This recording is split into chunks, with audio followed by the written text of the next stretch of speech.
Hi, welcome to COVID-19 Vaccine and the Black Diaspora, a podcast that is brought to you by Iowa Coalition for Collective Change and Ethnic Minorities of Burma Advocacy and Resource Center.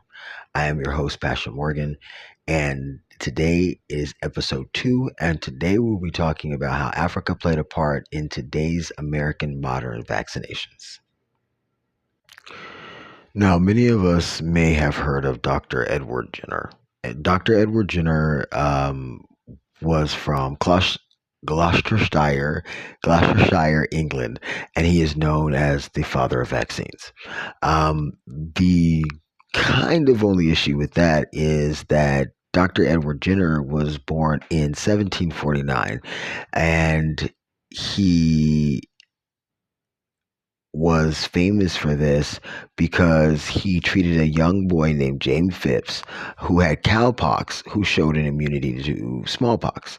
He then began taking small amount of pus from his smallpox blister, rubbing it into a scratch in the skin of an unaffected person so that they could develop a resistance to smallpox. That is why he is known as the father of vaccines. The issue with that is he was born in 1749. And Lady Mary Wortley Montagu, who is best known for she wrote a series of letters to a friend of hers and they ended up being titled Letters from the Ottoman Empire, where she was living in Turkey as a wife to a British ambassador. And she wrote that she had witnessed what they called variolation in Constantinople in 1717, when and the next year that she had variolated her son in Turkey, and that her daughter received variolation in England in 1721.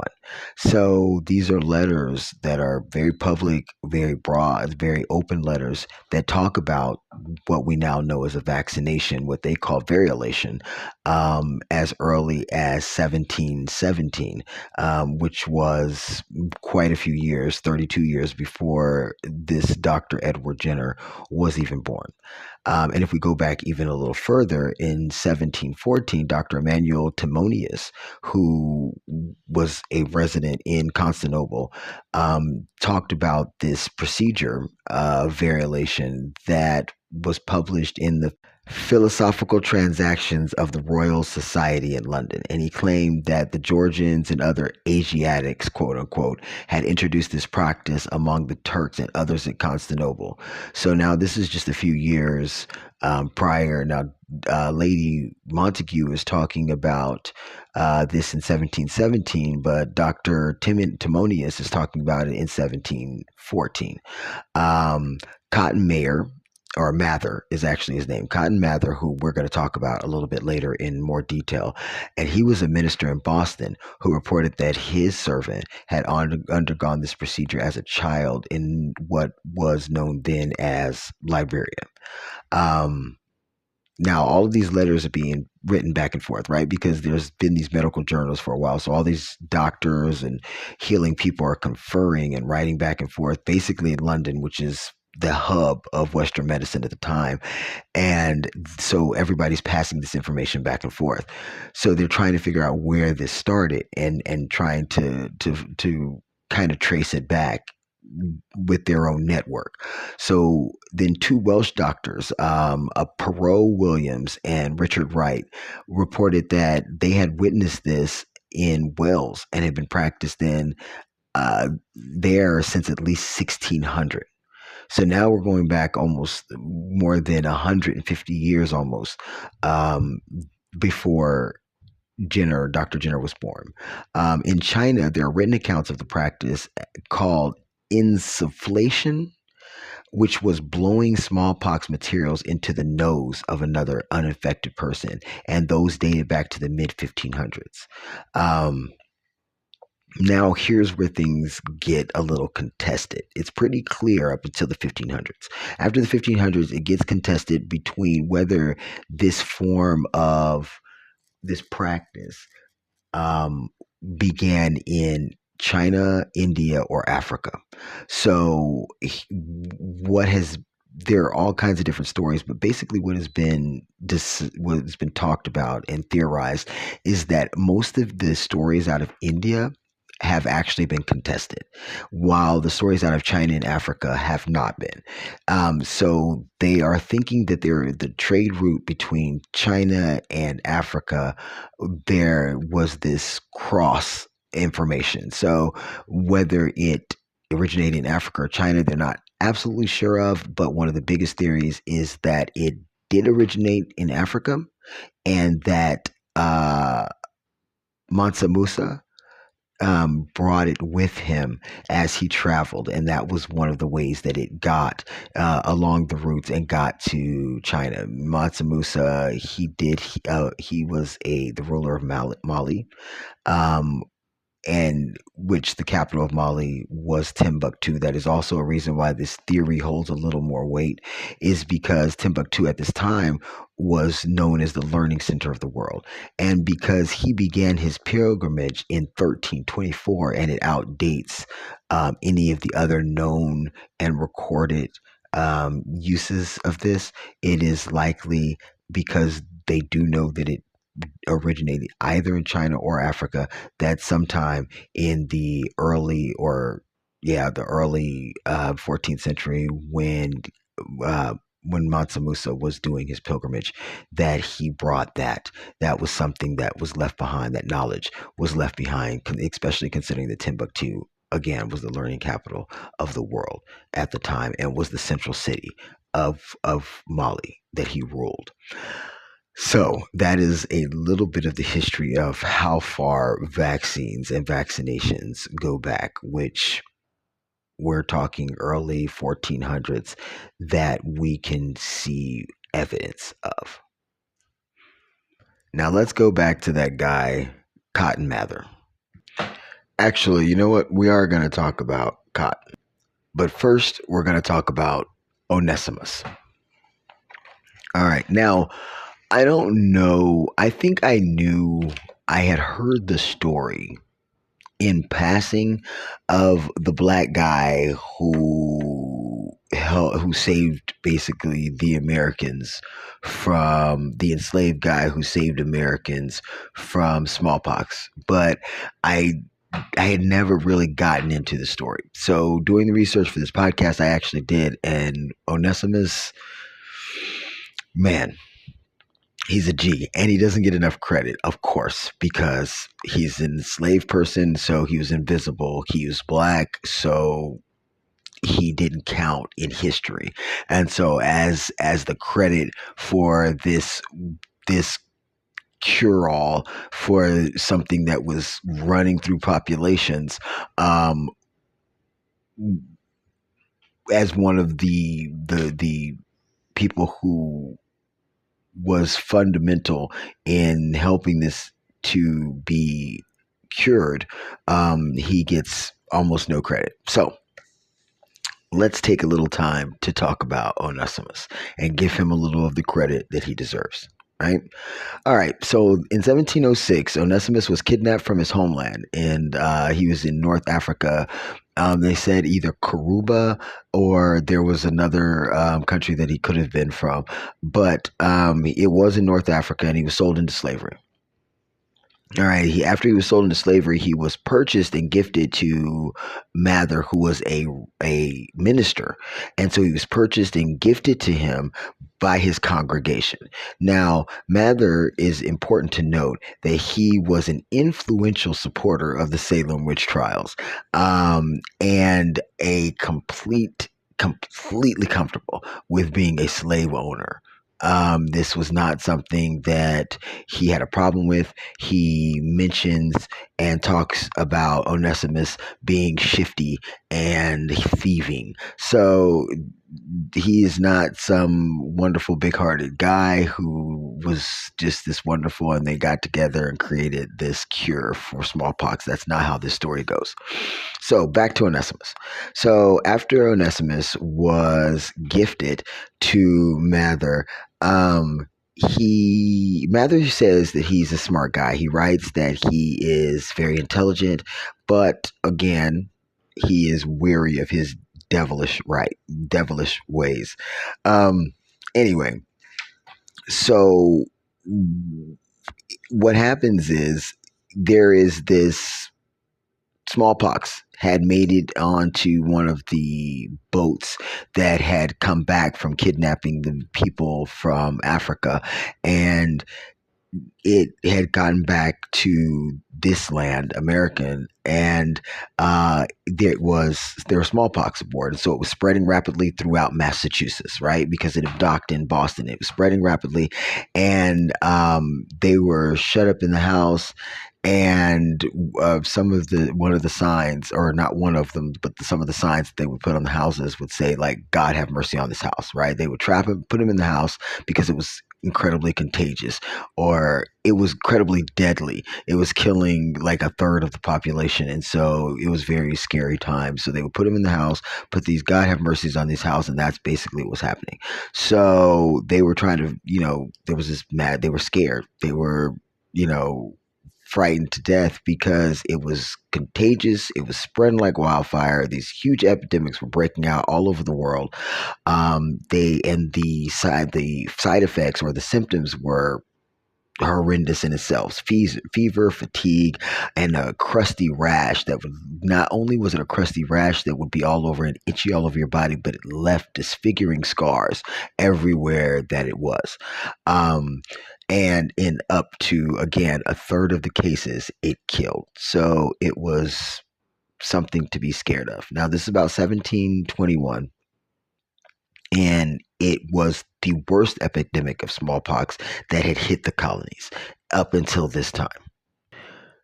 Now, it was killing hundreds of people, and nobody really knew. There was no treatment for it. So, or there were treatments for it, but no, there was not one unified treatment, and nobody knew for sure what was working and what wasn't. So I'm going to stop here from kind of checking back and forth on my notes to talk a little bit about my notes themselves. So I'm looking at two different things that I pulled up. And some of this, of course, I memorized, but to make sure I get a lot of the facts right, I'm actually looking at both of these articles. And in discussing this, I think that it's important to note, because of the last episode and because some in this episode, of how the dismissal of Black people in America, period, but particularly when it comes to inventions and discoveries that change the lives of everybody, it is purposeful to either cast them as unwitting accomplices or specimens, but never as Black people, intelligent people who come up with this with some of these solutions to these issues of society. The reason I point this out is, as I'm looking at these two articles, and and because I've read now several times the story of Onesimus, I am looking at the drastic contradictions. Now, one article I got is from a publication called Undark, and it is a publication that tells the story of Black people through the lens of Black people. And then the other one I got was from basically the history website, history.com website. So I need to point out that this says, and this is, I'm reading straight from this article, but the smallpox epidemic of 1721 was different than any that came before it, as sickness swept through the city, killing hundreds in a time before modern medical treatment or a robust understanding of infectious disease. An enslaved man known only as Onesimus suggested a potential way to keep people from getting sick. Intrigued by Onesimus' idea, a brave doctor and an outspoken minister undertook a bold experiment to try to stop smallpox in its tracks. And as I read that, I thought, wow, what a way to infantilize Onesimus, and just the passive aggressive, but kind of overt at the same time, way that is phrased literally takes the white people in this situation who had no idea what the hell they were doing and puts them to the forefront as heroes while diminishing the black man who is actually the only person who knew what was going on. And it's almost dismissed in this paragraph. Intrigued by Onesimus's idea. It wasn't an idea. It was a long used remedy for this that he had practiced in his land, but so it wasn't an idea. So the fact that they put that as that, and then say that his was an idea, but they undertook a bold experiment. So his was an idea, but theirs was a bold experiment. And so it's little things like that are happen over and over again. That if you really sometimes if you once you see it, you kind of can't unsee it when it does things like that. But back to Onesimus, the enslaved man known only as Onesimus. Anyway, this epidemic is wreaking havoc in 1721, and Onesimus, and these are the words that were written down by Mather. A quote from Onesimus says, where he's from, and this is where the quote begins: people take the juice of the smallpox and cut the skin and put it in a drop. So what he's talking about is variolation, which basically is what the father of vaccines did 28 years later. He took a small bit of smallpox, made a scratch in the skin, took a little bit of smallpox and put that in and started, and it began a chain reaction in the body. And so the body started to produce antibodies, but because it was a micro dose, it wasn't enough to take over a person's entire organism, basically, but enough to get the body battling and making antibodies for that. Interesting enough, that is the same way smallpox was given clear up until after I was born. I think I was one of the last generation to get a smallpox vaccine, which does leave a scar on your body for the rest of your life. And if you see, you can tell. So now here's a secret: you can tell somebody's age if you look at one of their shoulders and it's got a small little round scar. A little round scar on it. That means that they're at least over the age at this point of 46, and that is their smallpox vaccine. So that is the way that smallpox vaccines were given clear up into the 1970s. And this is when Onesimus told this to Mather. This was 1721. So 1721, he tells them, basically, you take a little bit of the smallpox, you scratch somebody else's skin, you put a little bit in there, and that's how you cure it. That's how you build up an immunity to it. So they do that, but here's the thing.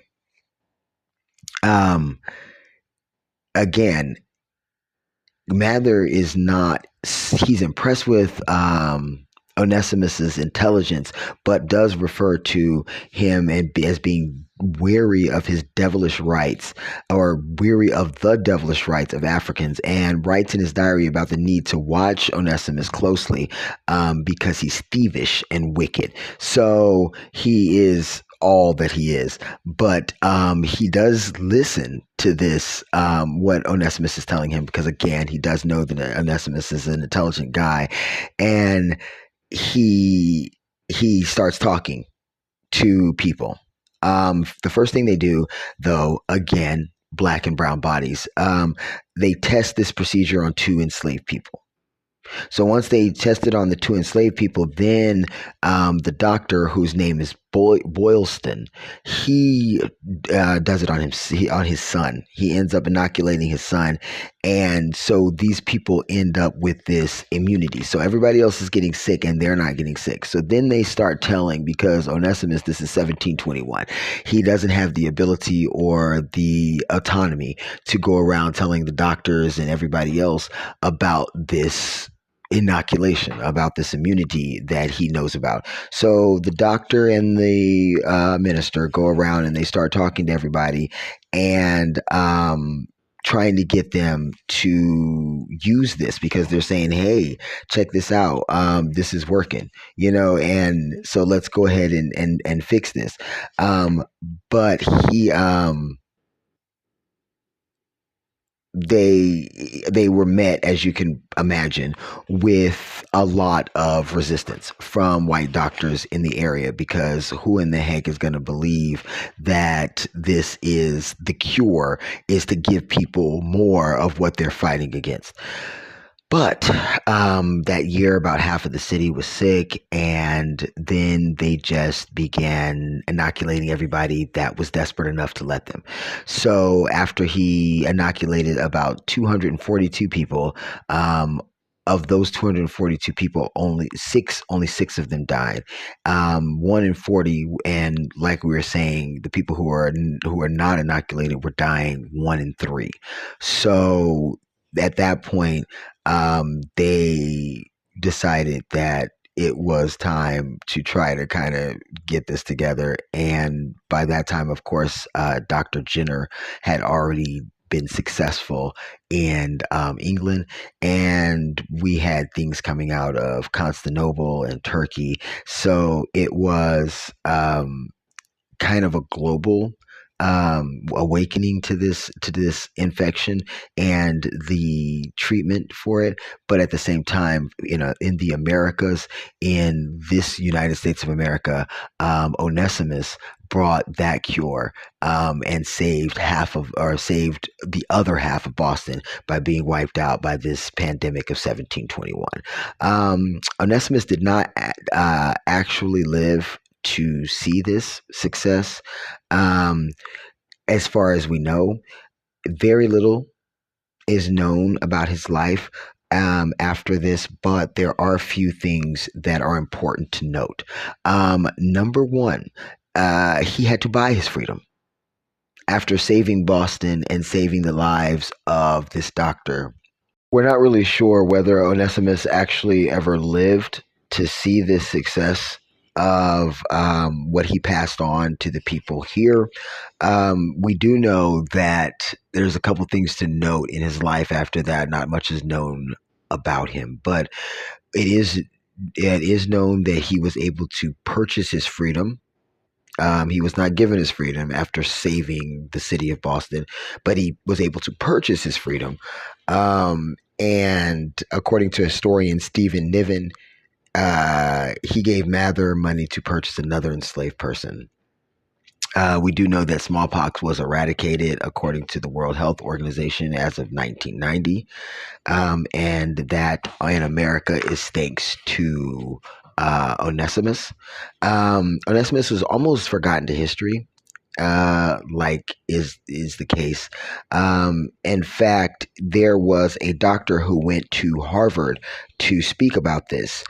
It was a prominent psychiatrist, sorry, in 1932, and his name was Samuel Bayard.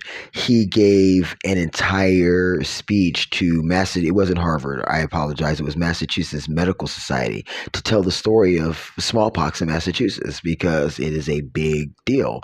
As far as the start of what was to become a cure was started there. And in his hour speech, Onesimus was mentioned one time. And unfortunately, this has become the norm for Black contributors to science and medicine. But he was mentioned in Boston Magazine as one of the 100 best Bostonians of all time. So he may be starting to get his due. And even things like the little things that he's getting, those still pales in comparison to all the lauding that has been done for his the two white men who spread his idea around Boston. But that being said, on little things like this podcast, on little things like one of the 100 best Bostonians of all times, Onesimus is finally starting to get his due, because racism and systemic injustice have historically made it impossible for individuals like Onesimus to be acknowledged as contributors to science that they actually are. But because it's people like you and people like me and people like the Boston Globe that are bringing this to light and giving due to these unsung heroes of American history, of science, and medicine. So that is Onesimus. If you have heard about him, that's great. If you, and hopefully you learned a little bit more. If you haven't, you hadn't, and this was new information, join the club. I knew a little bit about, like I said, I knew a little bit about the rumors of a black guy, but I didn't even know his name until I started doing the research for this. So it was very interesting, and it brings us full circle to how the African traditions help shape the modern day vaccinations. After smallpox was one of the first vaccinations, actually, it was the first vaccination. It was one of the longest run vaccinations, one of the most successful vaccination campaigns, and it was started in America by Onesimus. So there you go. That's a little history fact of the day and a little something to talk about our connection with vaccines as the Black community in America. It's not just a connection of a peripheral connection or a health connection. It's a connection of our ancestors, our traditions being brought to this land through us. So thanks again for listening. I hope you really enjoyed this episode. This was really fun for me to research and to find out about. It is one of the more enjoyable things. After doing the first episode, this episode was really enjoyable. There were, of course, some downsides, but it was really good and really uplifting to know the difference that Onesimus made in American science and medicine. Thanks for joining me. I appreciate it. Again, my name is Pasha Morgan. I am your host. This is COVID-19 in the Black Diaspora, and it is a limited series, a 3-part series podcast that is brought to you by Iowa Coalition for Collective Change and the Ethnic Minorities of Burma Advocacy and Resource Center. I hope you'll come back and join me for the third and final part of this 3-part series, which is So Why Then? After hearing episode 1 and after hearing episode 2, why? Why this vaccine? Why should you get the COVID-19 shot? Why is this a good decision for you and or your family? So please join me for that next episode, and take care of yourselves. Be safe.